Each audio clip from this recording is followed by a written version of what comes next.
Bien, primera epístola de Juan, capítulo 5. Leemos a partir del versículo 11 hasta el versículo 17. Bien, dice así la palabra del Señor. Y este es el testimonio, que Dios nos ha dado vida eterna, y esta vida está en su Hijo. El que tiene al Hijo, tiene la vida. El que no tiene al Hijo de Dios, no tiene la vida. Estas cosas os he escrito a vosotros que creéis en el nombre del Hijo de Dios, para que sepáis que tenéis vida eterna, y para que creáis en el nombre del Hijo de Dios. Y esta es la confianza que tenemos en Él, que si pedimos alguna cosa conforme a su voluntad, Él nos oye. Y si sabemos que Él nos oye en cualquiera cosa que pidamos, sabemos que tenemos las peticiones que le hayamos hecho. Si alguno viere a su hermano cometer pecado que no sea de muerte, pedirá y Dios le dará vida. Esto es para los que cometen pecado que no sea de muerte. Hay pecado de muerte, por el cual yo no digo que se pida. Toda injusticia es pecado, pero hay pecado no de muerte. Señor, bendiga su palabra. Amén. Muy bien, estamos llegando más bien a lo que es la conclusión de la epístola del apóstol Juan. Hemos ido, gracias al Señor, desde el primer capítulo, ya durante varios meses estudiando el motivo por el cual el hermano escribió esta epístola. Como vimos la semana anterior, en el versículo 13 está contenido cuál era ese propósito, por medio del cual el hermano entonces dirige esta carta a las iglesias que estaban en Asia Menor. Esto a raíz de las circunstancias que estaban ocurriendo, porque en medio de las iglesias del Señor estaban surgiendo aquellos que en un tiempo confesaron y dijeron ser cristianos, pero que luego eventualmente se manifestó en ellos que realmente no eran cristianos, sino que Juan los llega a llamar anticristos, aquellos que se levantan en contra de Cristo. Y entonces el hermano empieza a exponer las verdades según las cuales los hermanos en estas iglesias podían evaluarse para saber si ellos realmente eran creyentes o no. Entonces, ¿cuál era principalmente lo que Juan exponía? Primero, un conocimiento correcto de Cristo, la doctrina correcta de Cristo. Que los gnósticos, que era aquel grupo que se levantó en contra de las iglesias, confesaban a un Cristo que no era el de las Escrituras, sino que era un Cristo en el cual ellos negaban que Él verdaderamente hubiera sido un hombre. Inclusive también llegaban a negar la deidad de Él. Asimismo, Juan expone que el creyente verdadero va a deleitarse en la ley del Señor, en los mandamientos que Él nos ha dado. Entonces aquellos gnósticos se rebelaban en contra de eso. Por eso Juan nos va a decir que todo pecado es infracción de la ley, que eso era lo que los gnósticos negaban.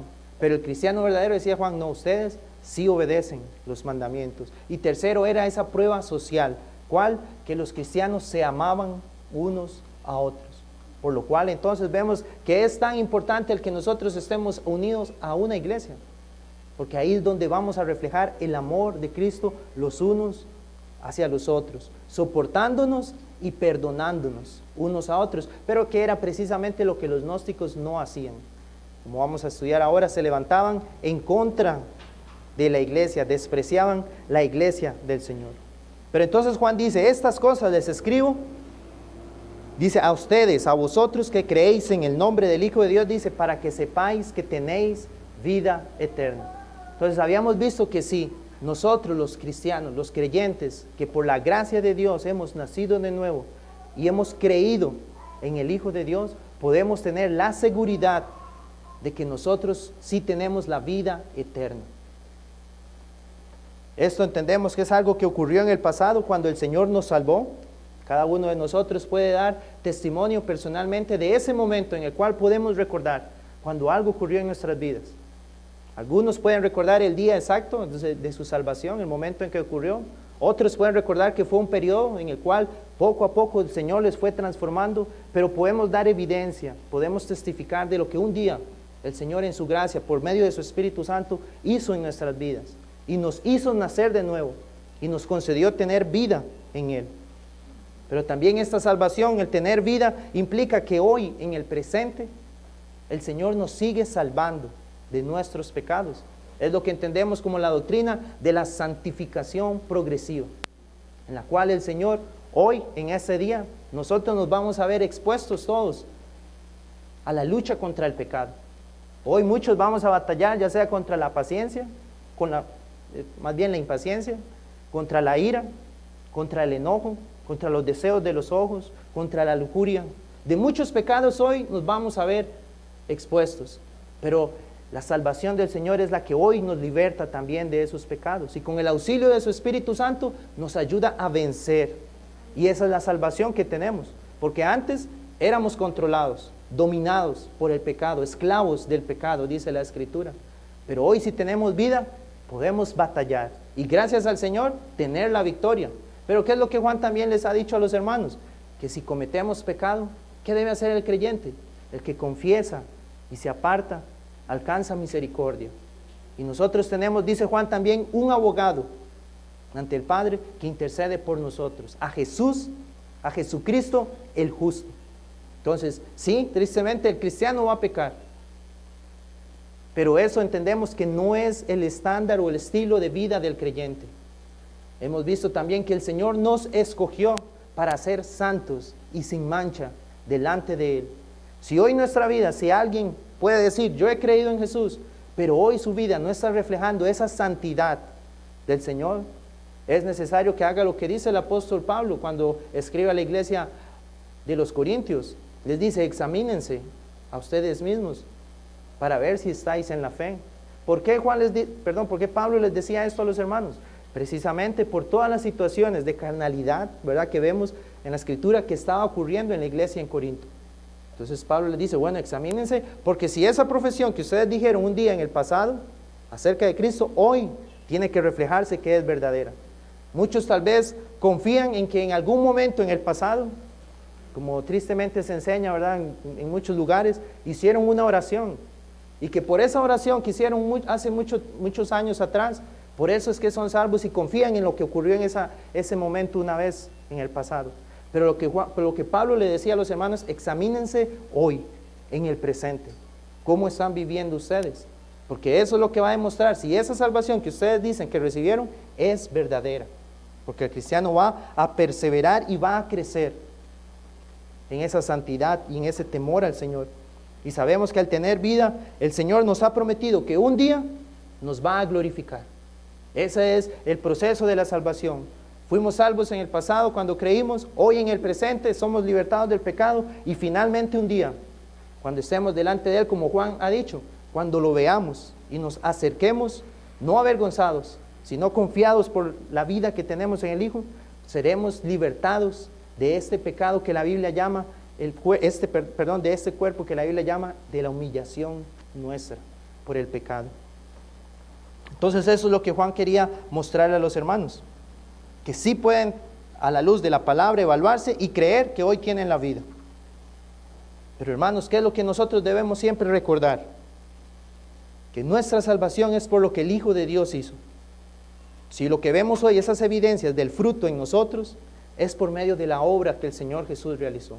Mi confianza no está entonces en verme a mí mismo, sino en recordar el Evangelio y ver cómo ese Evangelio me ha transformado, y están esas evidencias de lo que el Señor ha hecho. Entonces nuestros ojos, nuestras miradas deben estar puestas en su Hijo, en Jesucristo. En Él es que debemos confiar. Y a partir de ahí, entonces sí, el apóstol Juan les dice que puedan entonces tener certeza. Dice, a ustedes que creen les escribo para que creáis, para que creáis en el nombre del Hijo de Dios. Entonces esas son las evidencias, principalmente lo que hemos estado estudiando acerca de qué es lo que implica tener esa salvación. Muy bien. Ahora, al tener esa certeza de que tenemos la vida, a partir del versículo 14 y el versículo 17, Juan nos va a hablar acerca de la confianza que entonces al tener en nosotros, en el Hijo de Dios de nuestra vida, en la vida que tenemos, en la confianza que debe haber entonces al momento en el cual oramos al Señor. Y vamos a estar viendo 2 puntos básicamente en esta mañana. El primer punto va a ser la confianza en la oración. Y dice así el versículo 14 y el 15. Y esta es la confianza que tenemos en Él, que si pedimos alguna cosa conforme a su voluntad, Él nos oye. Y si sabemos que Él nos oye en cualquiera cosa que pidamos, sabemos que tenemos las peticiones que le hayamos hecho. Entonces, primeramente es aquel que va a tener esa confianza, que inclusive algunas versiones podrían traducir este versículo, esta confianza como esa osadía, más bien, de poder acercarse al Señor. ¿Pero por qué? Porque estamos en el Hijo. El que no está en el Hijo de Dios no puede tener esa confianza para orar al Señor, porque su oración es despreciable delante del Señor, dice los Proverbios, porque no está unido a Cristo, que es por medio del cual el Señor recibe todo lo que nosotros realicemos, y en la oración primordialmente. Entonces tenemos la confianza, al tener la vida eterna en el Hijo, tenemos confianza entonces en que podemos orar. Y esta es la confianza, dice, que tenemos en Él. Entonces lo primero que debemos evaluarnos es eso: estoy en el Hijo, tengo la vida, puedo orar al Señor con confianza delante de Él. Recordemos que ya Juan nos había hablado también acerca de que el Señor nos oye cuando oramos a Él. En 1 Juan 3:22 dice: y cualquiera cosa que pidiéremos, la recibiremos de Él. Cualquier cosa, dice, porque guardamos sus mandamientos y hacemos las cosas que son agradables delante de Él.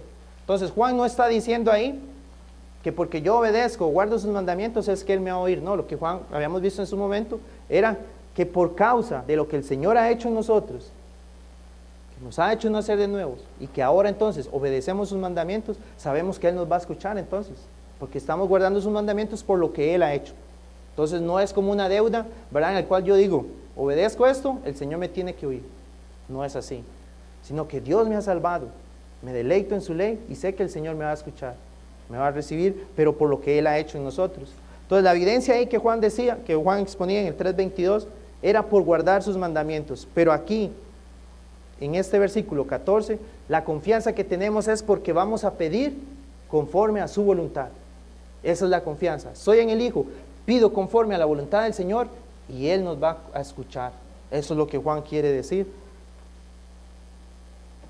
Algunos podrían entonces, con respecto al tema de la oración, podrían hablar, o más bien objetar y decir, como nosotros creemos que Dios ha decretado todas las cosas, que todas las cosas van a ocurrir conforme a su voluntad. Entonces algunos podrían decir, ¿por qué voy a orar si de igual manera Dios va a hacer lo que Él ya ha establecido? Podría ser una obsesión. Pero el cristiano, como es nuestro principio, ¿qué hacemos? Vamos a la Escritura para ver qué es lo que ella nos dice acerca de eso, de la oración. Y primero entendemos que es un mandato. Ya porque es un mandato que el Señor nos ha dado, debemos orar. Simplemente porque Él lo ha mandado a aquellos que somos sus hijos. En Mateo 6:5 Jesús dice, y cuando ores, no seas como los hipócritas, dice, dando por sentado que el cristiano, sus discípulos, van a orar. Cuando ores, en Marcos 14:38 Él dijo, velad y orad, para que no entréis en tentación. Y en Efesios 6:18 el apóstol Pablo le dice a la iglesia en Éfeso, dice, orando en todo tiempo, con toda oración y súplica con el Espíritu, y velando en ello, con toda perseverancia y súplica, y como vamos a ver ahora también, por todos los santos. Entonces, ¿la iglesia debe orar entendiendo que el Señor va a hacer su voluntad? Claro que sí, y debemos orar porque Él nos lo manda en su palabra. Como decía un hermano, la oración no es un medio conveniente para imponerle al Señor nuestra voluntad, dice, sino que es la manera prescrita para que nuestra voluntad se subordine a la suya. Cuando oramos al Señor, pidiendo que se haga su voluntad como oraba nuestro Señor Jesucristo, lo que estamos buscando es que nuestra voluntad entonces pueda estar conforme a la voluntad del Señor. Y conforme más oramos, entonces más vamos a aceptar la voluntad del Señor para nuestra vida. Mateo 6:10 precisamente es cuando Jesús oraba de esa manera, cuando estaba enseñando la oración del Padre Nuestro, conocía de esa manera. El Señor dijo en Mateo 6:10, hágase tu voluntad. Entonces nuestras oraciones, podríamos decir, son esos medios secundarios por los cuales el Señor va a llevar a cabo sus propósitos. La Escritura nos dice también en Santiago 4:3, dice que no recibimos porque pedimos mal. Conforme el creyente conozca más la palabra del Señor, entonces vamos a pedir más de acuerdo a lo que Él nos ha revelado. Porque tristemente nuestras oraciones muchas veces no están contenidas por las cosas espirituales, sino que únicamente nos enfocamos en las cosas temporales de esta vida. Y todas nuestras oraciones tienen que ver solamente con eso. Por otro lado también tienen que ver solo con nosotros. Como vamos a ver ahorita, el apóstol Juan habla de orar por los hermanos. Pero muchas veces así es la forma en que nos acercamos al Señor. La semana anterior, en el pasaje de memorización, precisamente veíamos cómo Pablo oraba por los hermanos en Éfeso. Primero dice que él daba gracias a Dios por ver la fe de ellos en el Señor Jesús. Que eso era lo que agradecía al Señor, por la fe de sus hermanos. Agradecía al Señor por el amor de los hermanos en Éfeso hacia todos los santos. Y Pablo pedía por sabiduría y conocimiento de los hermanos en el Señor. Y para que cada vez conocieran más ese gran poder de Dios que resucitó a Jesús. Y que Pablo les dijo, y es el mismo poder que los resucitó a ustedes. Entonces él anhelaba y decía que conozcan esa superinminente grandeza del poder de Dios. Entonces vemos que él oraba por las cosas espirituales, que crecieran en la fe, en el amor y en el conocimiento del Señor. Ese era su ruego por los hermanos. Bien, hermanos, así es entonces donde nosotros a la luz de la palabra debemos evaluarnos y decir, ¿cómo son nuestras oraciones? Cuando nos reunimos aquí a orar juntos o en nuestras oraciones individuales. ¿Están cargadas realmente de la palabra del Señor, de su voluntad? ¿O llegamos únicamente enfocados en nuestras necesidades de aquí y de la hora? Ahora, no estamos diciendo que eso sea incorrecto, porque el Señor también en la oración dijo, en la oración que Él enseñó, dijo, el pan nuestro de cada día, dánoslo hoy. Pero vemos que eso no era lo primordial por lo cual Él oraba. Primordialmente Él inicia diciendo, venga tu reino. Que el reino de Él se estableciera, el reino del Señor. Nuestra confianza entonces debe estar en que el Señor sí nos va a oír, pero debemos entonces orar y rogarle a Él que nos enseñe a orar más conforme a su voluntad. No creer que ya lo sabemos, sino que estamos en ese proceso entonces, en el cual el Señor nos enseña a través de su palabra qué cosas debemos pedir.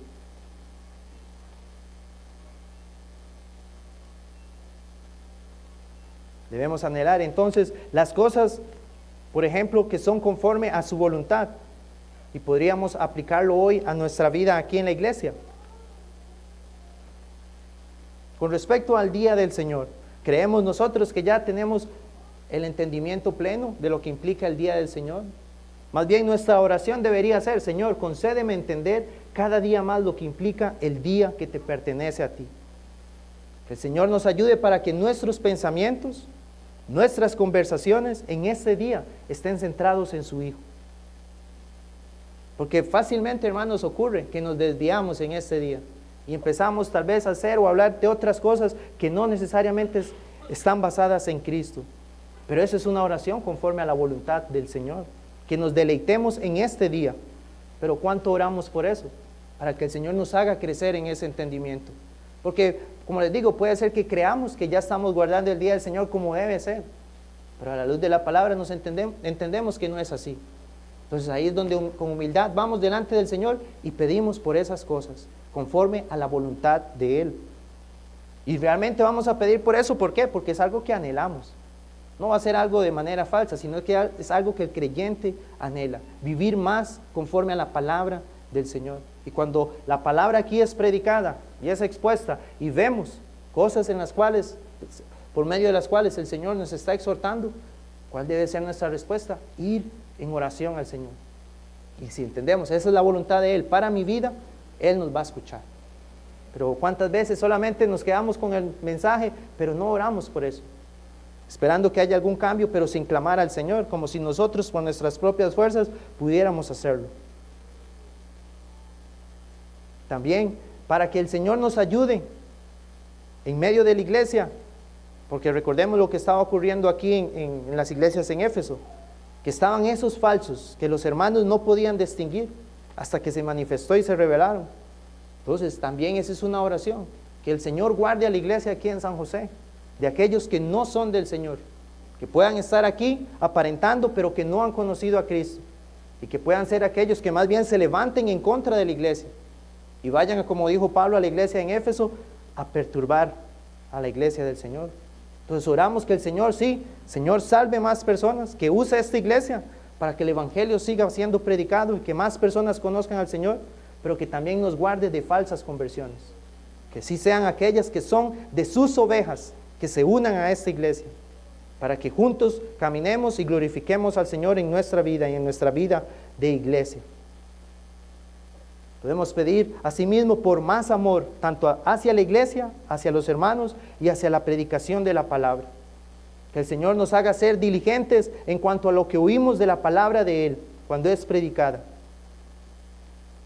Que no lleguemos a ese momento en el cual esto se convierte en una rutina, porque gracias al Señor aquí, la palabra es predicada fielmente, que en muchos lugares sabemos que hoy no ocurre, pero que el Señor nos guarde de caer en esa rutina de creer que aquí ya está todo bien y que no debemos preocuparnos, no, sino más bien agradecer esa gracia del Señor, porque nos sacó de muchos lugares donde por muchos domingos y por muchos años estuvimos recibiendo un mensaje que no era el mensaje centrado en Cristo.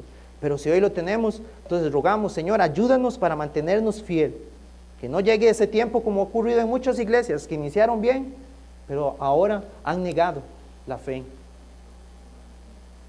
Y estos son solo algunos ejemplos de los cuales nosotros podemos orar conforme a la voluntad del Señor.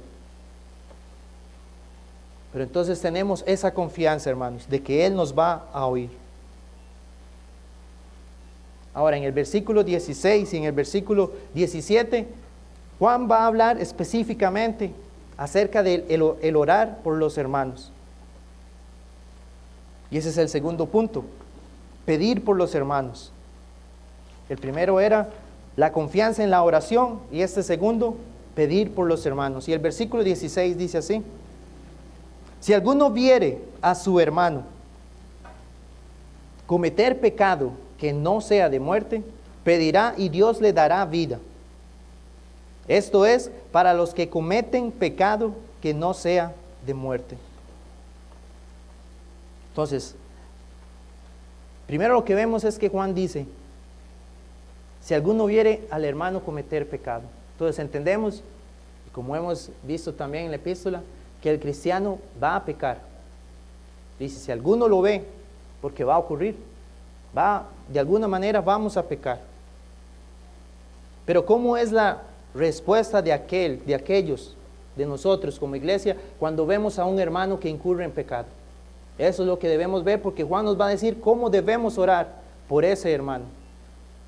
Tristemente en muchos contextos, ¿verdad? Ocurre que tal vez hay personas que andan solamente, porque él dice, si alguno viere cometer a su hermano pecado, pero hay contextos en los cuales existen, ¿verdad? Personas que solamente andan pendientes, viendo en qué alguna persona, algún hermano va a fallar, pero no con la intención de ayudarle, sino únicamente con la intención de señalar y venir y más bien no edificar al hermano, sino destruir. Que andan así pendientes de qué dice, qué dijo, qué va a hacer, para únicamente buscar eso, destruirlo y no edificar. Pero aquí lo es diferente lo que el apóstol Juan nos está indicando.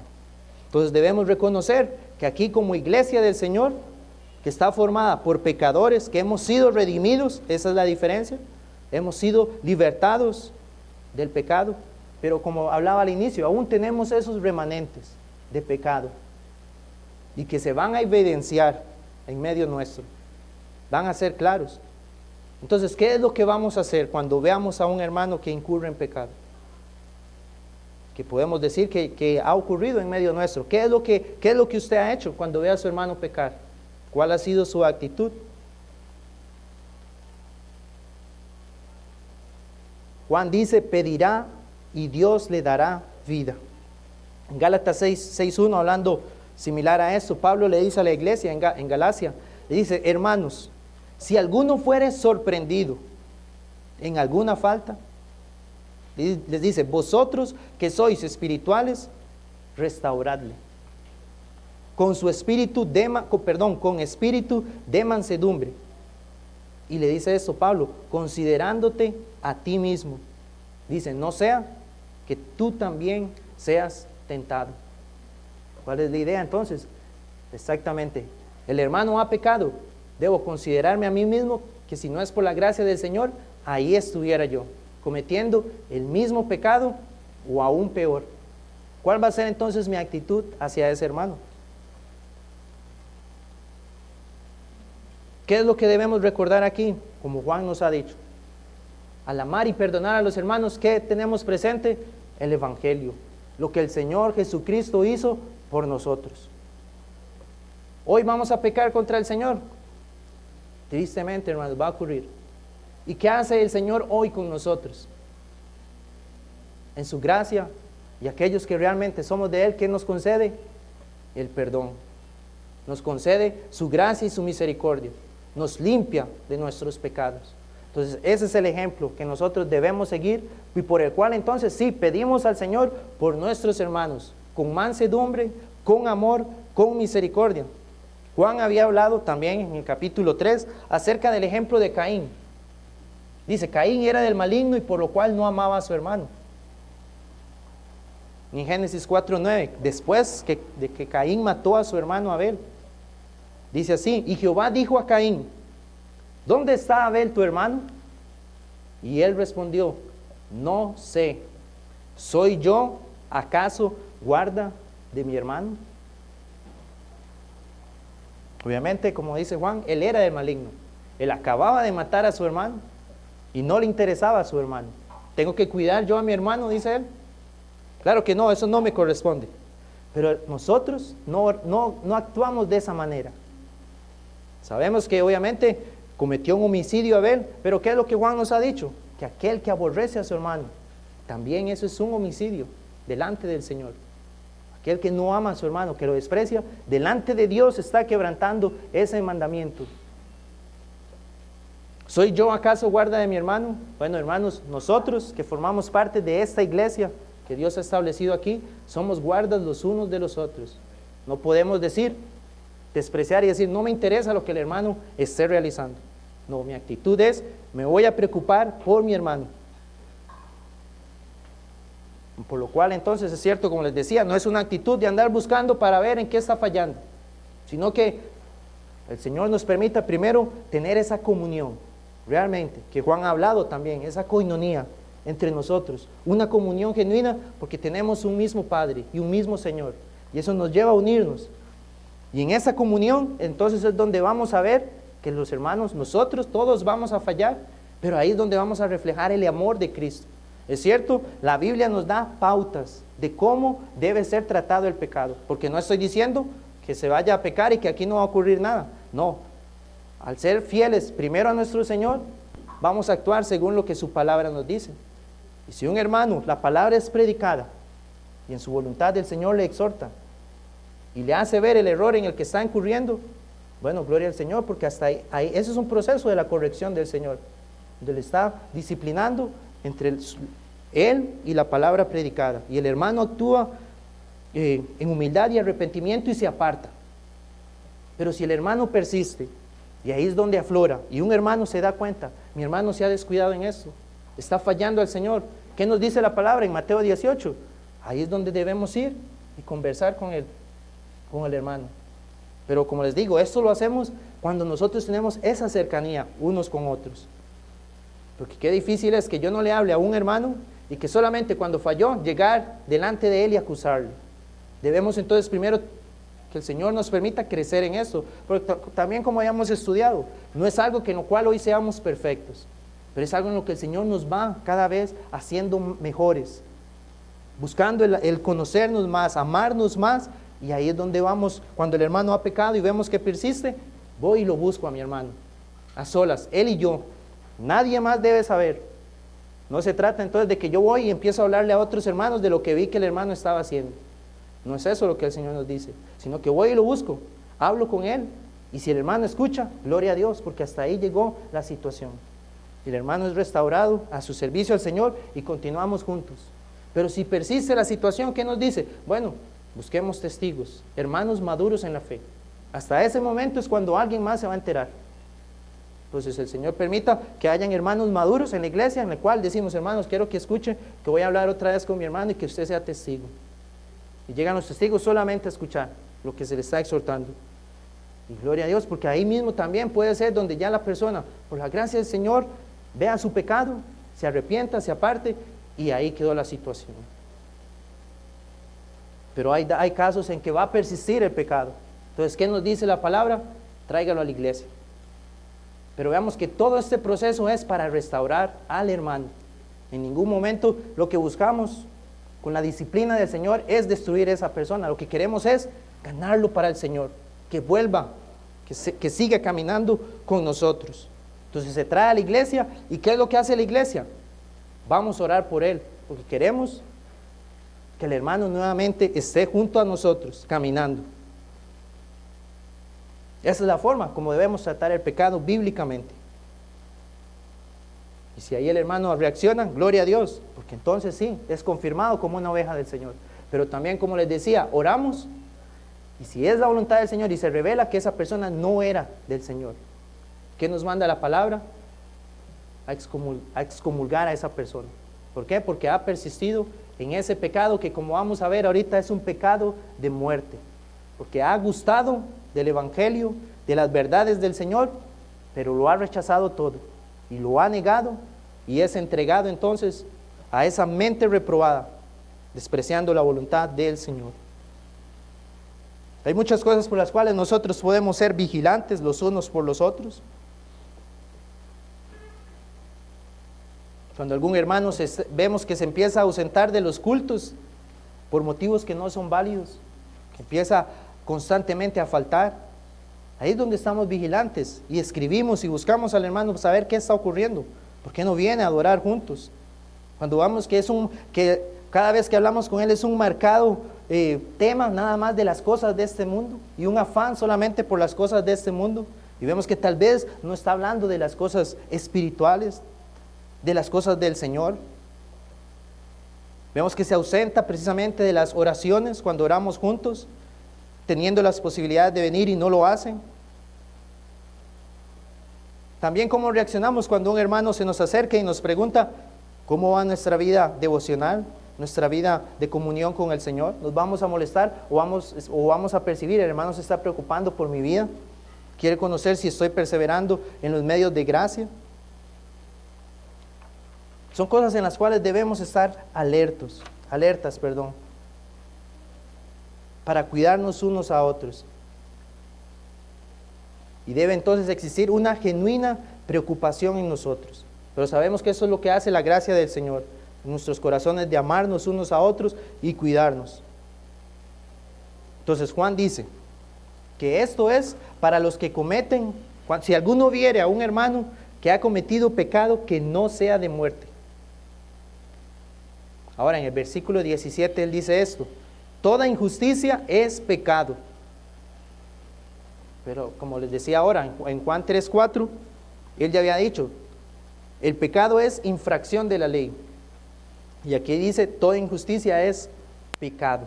Entonces no es que el hermano, leamos todo el versículo, toda injusticia es pecado, pero hay pecado no de muerte. Entonces no es que Juan esté haciendo, ¿verdad?, una distinción entre que un pecado y otro, porque sabemos que la paga del pecado es muerte, nos dice la palabra. Si nosotros quebrantamos un solo mandamiento de la ley, nos dice la palabra en Santiago 2:10, que hemos quebrantado toda la ley del Señor. Recordemos el caso de Adán y Eva. Un pecado bastó para que ellos fueran expulsados de la presencia del Señor. Y hay relatos en la Biblia que vemos la gravedad del pecado, como hemos leído en las mañanas en Hechos 5, caso de Ananías y Zafira, una mentira y el Señor les quitó la vida.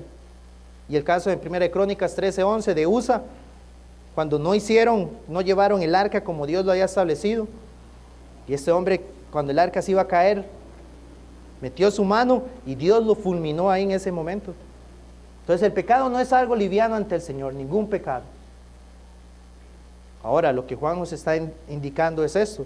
Cuando vemos a un hermano en la fe, ese es el punto, que está incurriendo en pecado, ahí es donde nosotros debemos intervenir y orar por el hermano y buscar al hermano.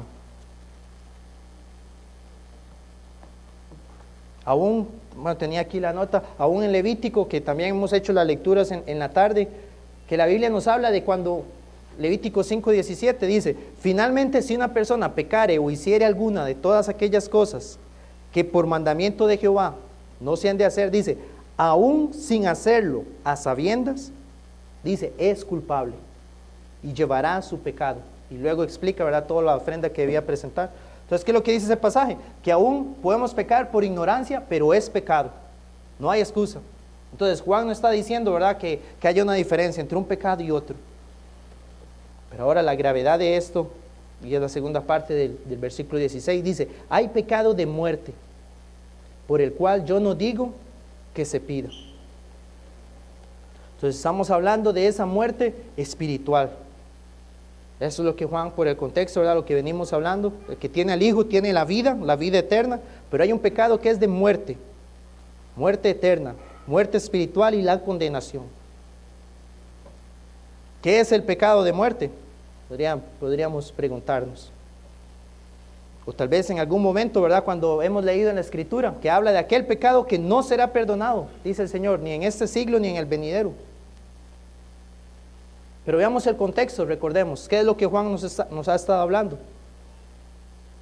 Que aquella persona que rechaza a Jesús como Cristo, aquel que no ama a su prójimo, aquel que ha despreciado la ley del Señor, esos, dice Juan en primera de Juan 2:19, esos salieron de nosotros, pero no eran de nosotros, porque si hubiesen sido de nosotros, habrían permanecido con nosotros, pero salieron para que se manifestase que no todos son de nosotros.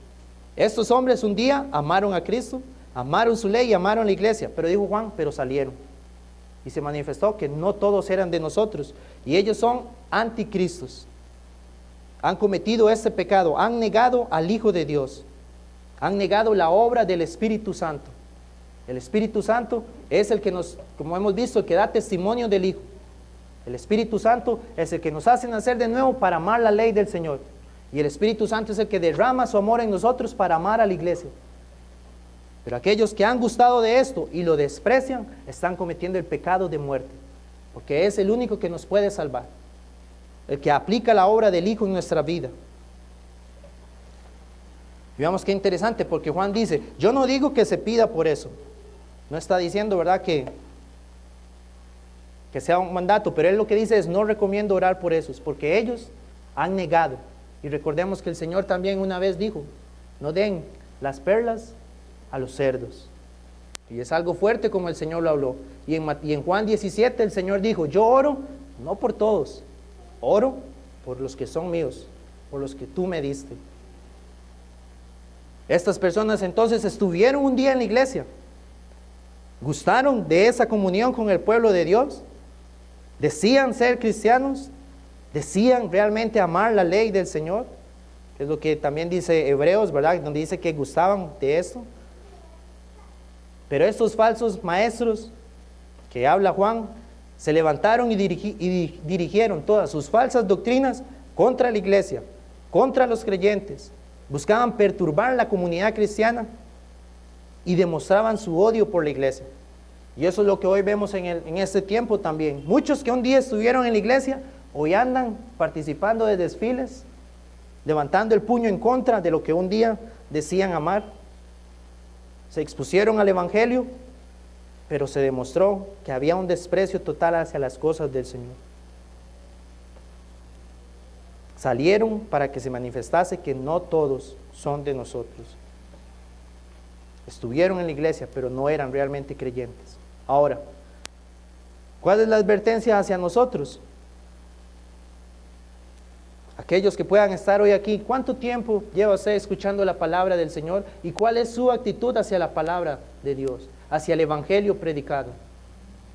¿Cuál es su actitud hacia la obra del Hijo de Dios, del Señor Jesucristo? Que usted ha escuchado que Él vino a vivir una vida perfecta que usted no puede vivir. Y que Él vino a pagar entonces por los pecados de todos aquellos que un día iban a creer en Él. Pero ¿sigue usted rechazando ese evangelio?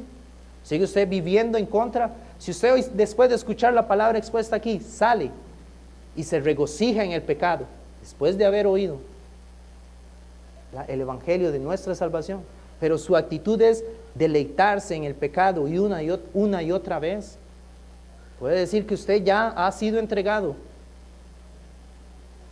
a una mente reprobada en el cual ya no hay esperanza. Pero si hoy en usted hay una convicción realmente de lo que es el pecado contra el Señor, y puede percibir eso, que ha pecado y que lo necesita a Él, bueno, esa es una obra que solo el Espíritu Santo puede hacer, porque en nosotros nunca hubo eso. Si no hubiera sido la gracia del Señor, ahí estaríamos aún. Pero como entendemos, vino el Señor y nos convenció y acudimos a Él. Y Él nos perdonó y nos dio la vida que está en su Hijo. Entonces, hay esperanza si esa es su actitud hoy. Y ruegue al Señor para que le permita entonces realmente ordenarse delante de Él. Primero, reconociendo su necesidad de que sus pecados sean perdonados por Cristo solamente, y que solo en Él hay salvación. Que luego el Señor entonces con su palabra gobierne su vida y usted sea diligente en ordenarse delante de Él. Muy bien, hermanos, entonces estos eran los dos puntos que teníamos para hoy, que es primero la oración, la confianza que tenemos en la oración y que debemos pedir por los hermanos. Vamos a concluir aquí, tenemos este receso y volvemos a las 10 de la mañana.